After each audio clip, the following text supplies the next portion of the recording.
मालिक कौन? जो मेहनत मस्ती में करता है। मजदूर कौन? जो मेहनत मजबूरी में करता है। मेहनत दोनों को करनी है।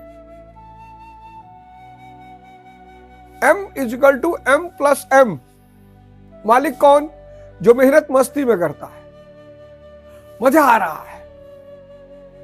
तो जहां आपको मजा आने लगेगा वहां आप टाइम नहीं देखोगे। जिसको पढ़ाई में मजे आने लगेगा वो 12 घंटा 15 घंटा पढ़ेगा ही।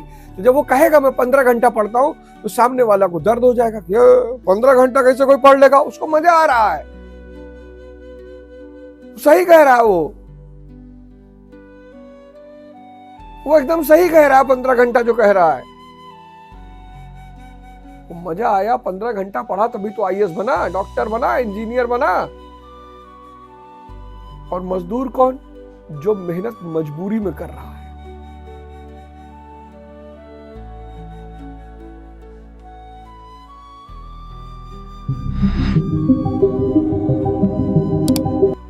अध्यात्म की दुनिया में पढ़ाई का कोई महत्व नहीं है। वैसे तो इस दुनिया में ही पढ़ाई का कोई महत्व नहीं है। पढ़ाई और समझ, अगर बिना पढ़े समझ पैदा हो गई है, समझ, मैं आपको बता दूं, यहां कहानियां सुन सुन के लोगों को मजा बहुत आता है, प्रवचन सुन सुन के। अगर बिना पढ़े किसी को समझ पैदा हो गई है तो बहुत है। ये देखिए, पढ़ाई का मुख्य उद्देश्य है समझ का विकास। अब पिछले अध्याय में 11वें अध्याय में भगवान कहते हैं कि देखो अर्जुन, सिंपल, भगवान की तरफ से 1 इंच रत्ती भर, वो चेतना की तरफ से रत्ती भर कमी नहीं होगी। और भजन बढ़ेगा कब? जब इष्ट सहायक हो जाएगी। बार बार गीता इष्ट शब्द का प्रयोग करती है। विषय चिंतन से बचना हो तो इष्ट चिंतन करना है।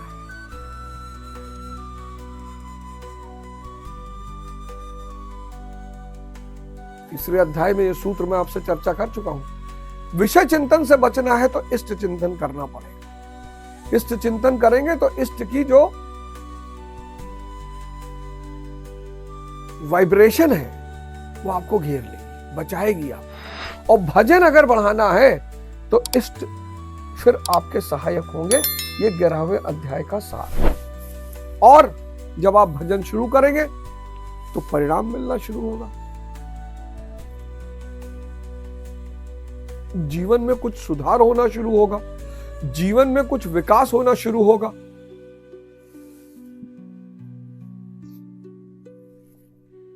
तो श्रद्धा पैदा होगी और श्रद्धा ही कृपा बनकर बरसेगी। जितनी श्रद्धा बढ़ती जाएगी कि यार मैं तो इस काबिल नहीं था, परमात्मा ने बना दिया। मैं तो यहां पहुंचने लायक नहीं था, परमात्मा ने पहुंचा दिया। ये सारे भाव आपको धीरे धीरे इतना मजबूत करना शुरू कर देंगे, इतना ताकत देना शुरू कर देंगे। कितने बड़े बड़े सूत्र लिखे हैं, कितने बड़े बड़े सूत्र लिखे। साधक की श्रद्धा ही कृपा बनकर उसे मिलती है। भजन को बढ़ाइए। यहां बहुत विद्वान संगम के किनारे धक्का खा रहे हैं। यही तो बात है।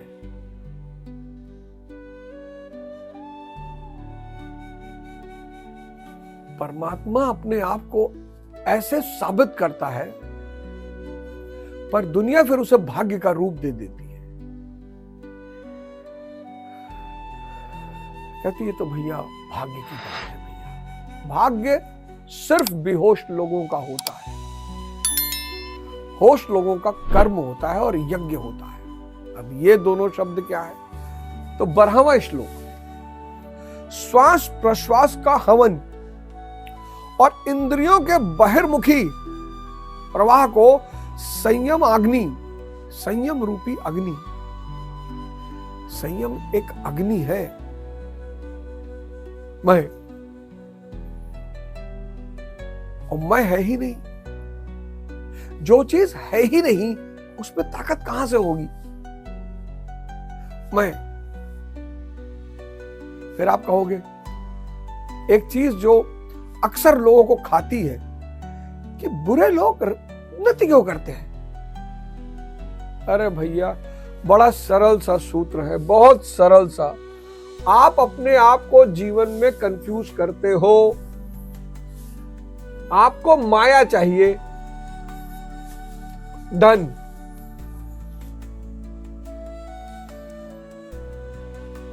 पैसा, आपको माया चाहिए। और माया का सिद्धांत क्या है? क्योंकि माया अपने आप में ही माया है, भ्रम है, झूठ है, तो इसका पहला सिद्धांत है झूठ। इसका दूसरा सिद्धांत है मक्कारी।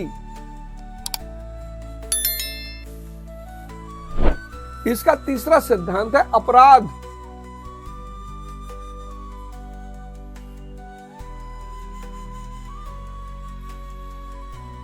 इसका चौथा सिद्धांत है हिंसा।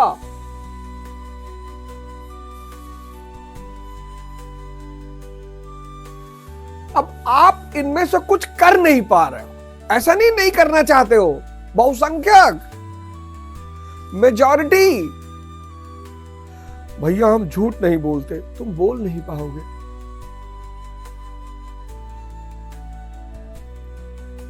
ये जो पूंजीपति है, नेता है, ब्यूरोक्रेट है, तुम क्या समझते हो इनका सारा साम्राज्य सच्चाई पे खड़ा हुआ है? लेकिन इतना बढ़िया ये जो माया है, ये इसका पति कौन है? कैपिटलिस्ट, पूंजीपति।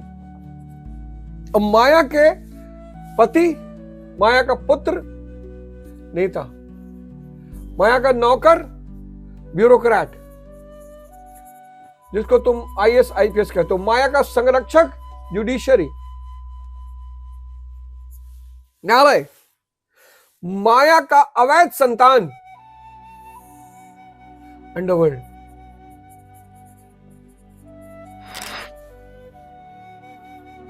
अब माया के व्यवसाय क्या क्या है देख लो। आज माया का खेल समझ लो। माया के व्यवसाय क्या है?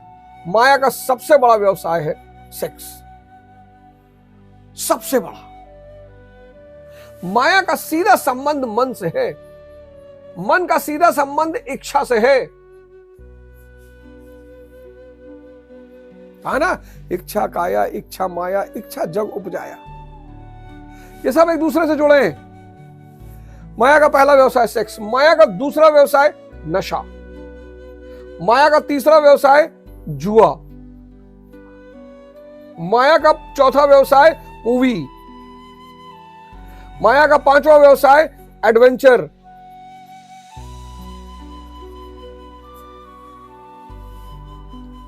ये सब माया के व्यवसाय हैं। ये क्या देते हैं? क्षणिक बेहोशी,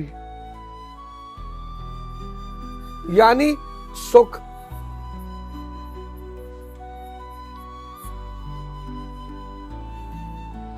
देख लो, इसकी फोटो खींच लेना।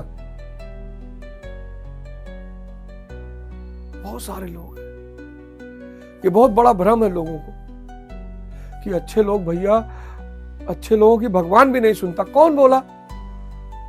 कौन बोला? ये डायग्राम आज फोटो बना के रख लो। माया के सिद्धांत, झूठ, मक्कारी, अपराध और हिंसा। माया पूंजीपति, ये नेता, सब नेता। किसी एक नेता की बात मैं नहीं कर रहा हूं। नेता का मतलब यही है, जो इसकी डिग्री कम कर देता है वो अच्छा है, जो इसकी डिग्री ज्यादा कर देता है वो बुरा है, पर इसकी डिग्री खत्म कर दे ये संभव ही नहीं है।